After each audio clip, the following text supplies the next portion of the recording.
चलिए, नमस्ते, आदाब, सत श्री अकाल, की हाल चाल। आप सभी को आपके ही अपने YouTube channel Bharati arts classes में स्वागत है। और आज का जो टॉपिक है वो है पारिवारिक आय एवं व्यय। तो आज हम लोग होम साइंस गृह विज्ञान में 10वां चैप्टर देखेंगे, पारिवारिक आय एवं व्यय, यानी फैमिली इनकम एंड एक्सपेंडिचर।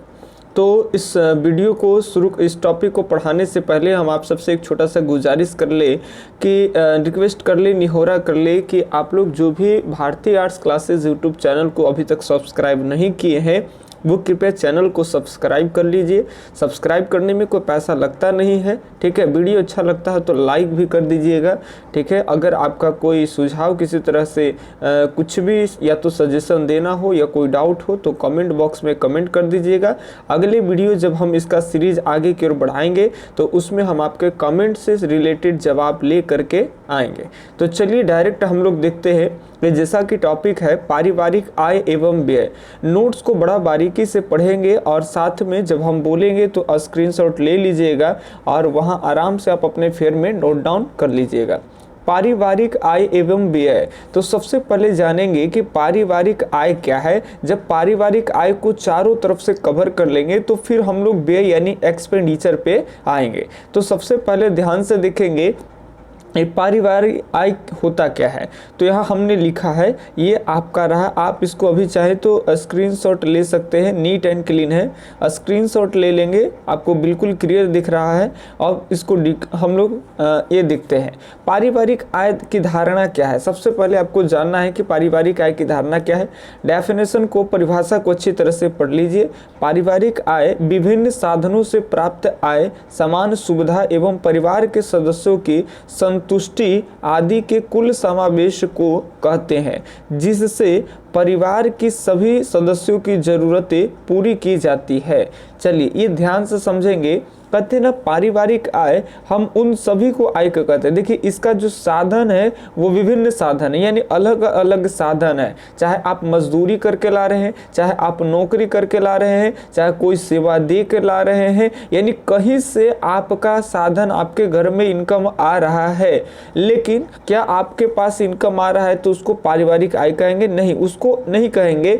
विभिन्न साधनों से जो प्राप्त आय है उस आय का ध्यान से समझेंगे, उस आय को अपने परिवार के सदस्यों के संतुष्टि में समावेश करेंगे, तब जाकर के वो आय जो है वो पारिवारिक आय कहलाएगा। जैसे आपको अगर मान लेते हैं मजदूरी की, और मजदूरी कर रहे हैं, आपको 500 रुपये मिले तो 500 रुपये का हम घर के राशन में लगा देंगे, घर के जरूरतों के, या तो बच्चे के स्कूल फी जमा कर देंगे या फिर किसी तरह के परिवार के जरूरतों को पूरा करेंगे, तब जाकर के वो जो पैसा था, इनकम था, वो पारिवारिक आय कहलाएगा, ठीक है। लेकिन अब उसको हम पारिवारिक आय नहीं करेंगे जिसको परिवार के जरूरत में ही नहीं लगाए। जैसे अगर आपको 500 रुपया मिला और आप बीच रास्ते में ही एक ठेके पर बैठ गए और अपने मित्र को भी बैठा लिए, खुद भी बैठ गए और दोनों लगे पौवा चढ़ाने। 100 रुपया के आप पी गए, 100 रुपया के अपने मित्र को पिला दिए, 200 रुपया जो है आप एक्सपेंडिचर कर दिए, यानी खर्च कर दिए। तो ये 200 रुपया जो है इसको हम पारिवारिक आय में गणना यानी काउंट नहीं करेंगे,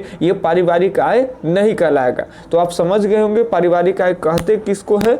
तो देखिए विभिन्न साधनों से प्राप्त आय, उसको हम अपने परिवार के जरूरतों, सुविधाओं, सेवा में लगा देंगे, यानी परिवार के जो बेसिक नीड्स है उसमें अगर हम लगा देते हैं तो समावेश कर देंगे, तो वही इनकम हमारा कहलाएगा पारिवारिक इनकम। चलिए अब देखते हैं पारिवारिक इनकम के घटक के किनके कौन कौन से घटक होते हैं। तो देखिए पारिवारिक आय के मुख्य घटक जो है वो 3 होते हैं। याद रखेंगे पारिवारिक आय के मुख्य कितने घटक होते हैं? 3 घटक होते हैं। आप देख पा रहे हैं, पहला घटक है मौद्रिक आय, दूसरा है आपका वास्तविक आय और तीसरा है आत्मिक आय। ध्यान से समझेंगे पारिवारिक आय के अगर प्रकार आप कह सकते हैं, घटक कह सकते हैं, ये 3 प्रकार के होते हैं, मौद्रिक आय, वास्तविक आय, आत्मिक आय। तीनों को हम लोग एक एक करके बारीकी से देखेंगे। देखिए आत्मिक आय, आप घबराइए मत, आत्मिक आय को ही मनोवैज्ञानिक आय कहते हैं, या आत्मिक आय को ही मानसिक आय भी कहते हैं। अब एक को देखेंगे कि मौद्रिक आय क्या है, वास्तविक आय क्या है, आत्मिक आय क्या है।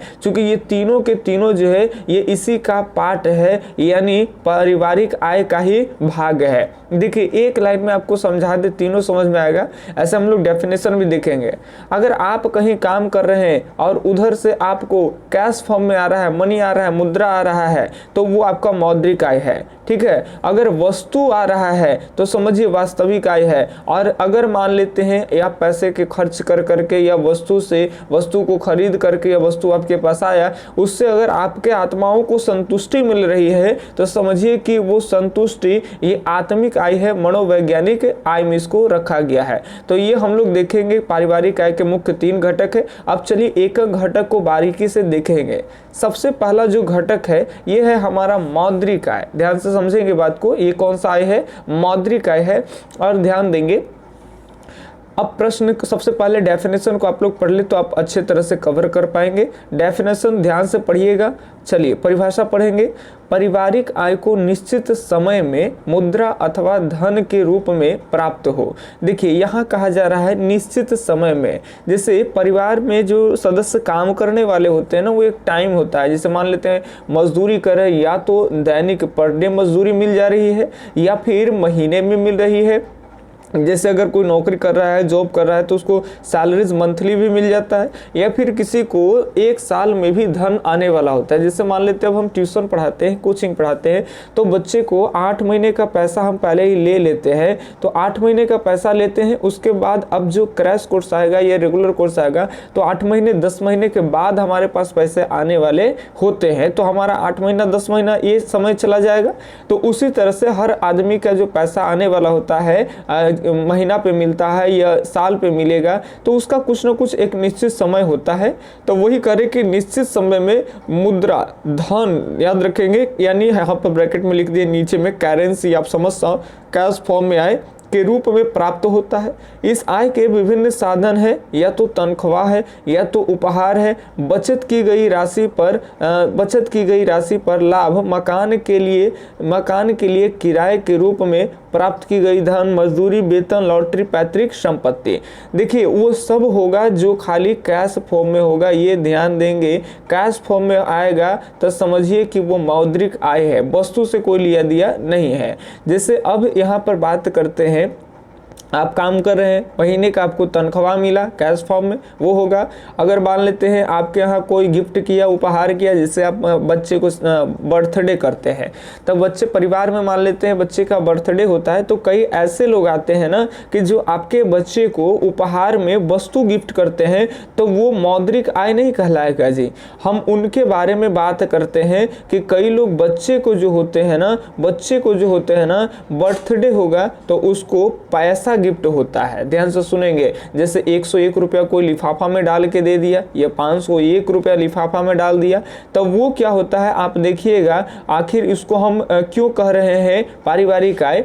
क्योंकि बर्थडे बॉय का जो पेमेंट होता है, पैसा होता है, उपहार में मिला होता है। मम्मी सारे उपहार को क्या करते हैं ना कि जमा कर लेती हैं, उसके बाद सभी पैसे को मिला करके, कई बार ऐसे होते हैं कि घर परिवार के राशन ले आते जिससे बच्चे रूस भी जाते हैं, ठीक है। तो वो परिवार के जरूरत के मान लेते हैं बच्चों के, उससे स्कूल बैग आ गया या फिर ट्यूशन फी आ गया या तो कॉपी ले आ गया, किसी भी प्रकार के अगर बच्चे को परिवार के खर्च, तो बच्चे भी तो परिवार के हिस्से है ना, तो पारिवारिक जरूरतों पर खर्च किया गया उन पैसे को, तो वो क्या है परिवार का आय कहलाया। और ये आया था किस रूप में? तो ये आया था कैश फॉर्म में, तो ये कहलाएगा आपका मौद्रिक आय। तो हम जैसा कि समझ रहे हैं कि आप समझ पाएंगे। इसके अलावे अगर बचत की गई जमा राशि पर लाभ, जैसे मान लेते हैं आप कहीं बचत किए और बैंक वगैरह में बचत करके 1000 डाल दिए, अब 1000 से वो 2000 हो गया, तो ये 1000 से 2000 नहीं, मान लेते 1000 से 1100 रुपया हो गया, तो ये जो 100 रुपया आपको है ये कैश फॉर्म में लाभ मिला,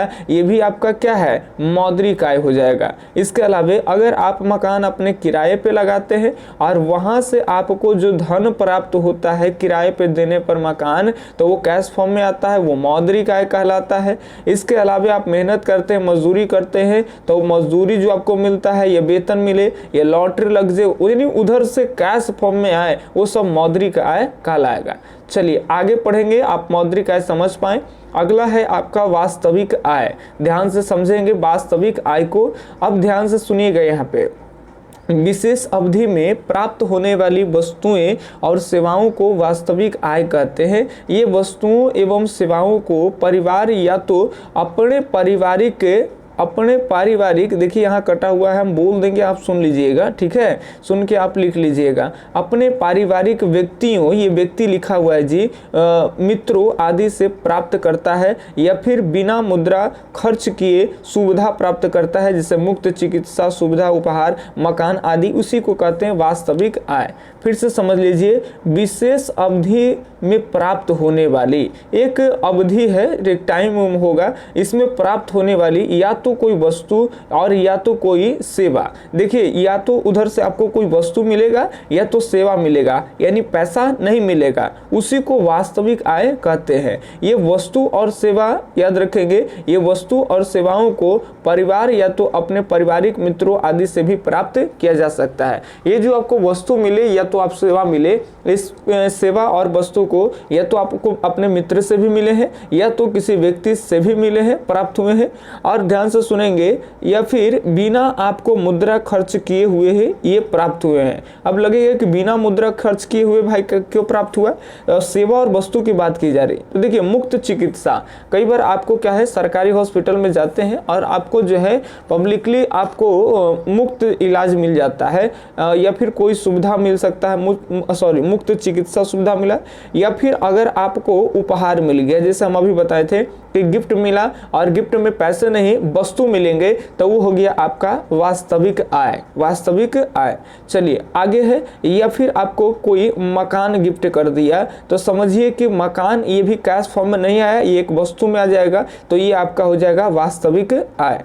चलिए अब हम बात कर लें मानसिक आय, लेकिन उससे पहले हम बता दें आपको कि वास्तविक आय के भी दो प्रकार होते हैं, एक प्रत्यक्ष होते हैं और दूसरा अप्रत्यक्ष होते हैं। ध्यान सुनेंगे, वास्तविक आय के दो प्रकार होते हैं, एक प्रत्यक्ष होते हैं और दूसरा अप्रत्यक्ष होते हैं। अभी हम लोग दोनों को देखेंगे, ठीक है, लेकिन इससे पहले बता दें वीडियो बहुत लंबा हो जाता है और वीडियो जो है प्रमोट नहीं हो पाती है, लोग देख नहीं पाते हैं। इसलिए आपको अगर लगता है कि हाँ हमको एक जगह नोट्स भी मिल जाता है और अच्छी तरह से हम पढ़ पा रहे हैं, हमारा सॉल्यूशन हो जा रहा है, तो आप कमेंट बॉक्स में कुछ हमारे मनोबल को प्रोत्साहित करने के लिए करिए, या तो चैनल सब्सक्राइब करिए या वीडियो को लाइक करिए। तो हम इसी सीरीज को आगे सारा चीज हम सीक्वेंस में पढ़ाएंगे, प्रत्यक्ष आय क्या है, अप्रत्यक्ष आय क्या है, इसके अलावा मानसिक आय भी पढ़ाएंगे, फिर हम लोग एक्सपेंडिचर पे आएंगे, फिर हम लोग बजट पे आएंगे कि बजट क्यों बनाना चाहिए, बजट बनाने का क्या फायदा नहीं है। यानी ये पूरा सीरीज चलाते हुए इस चैप्टर को खत्म करेंगे,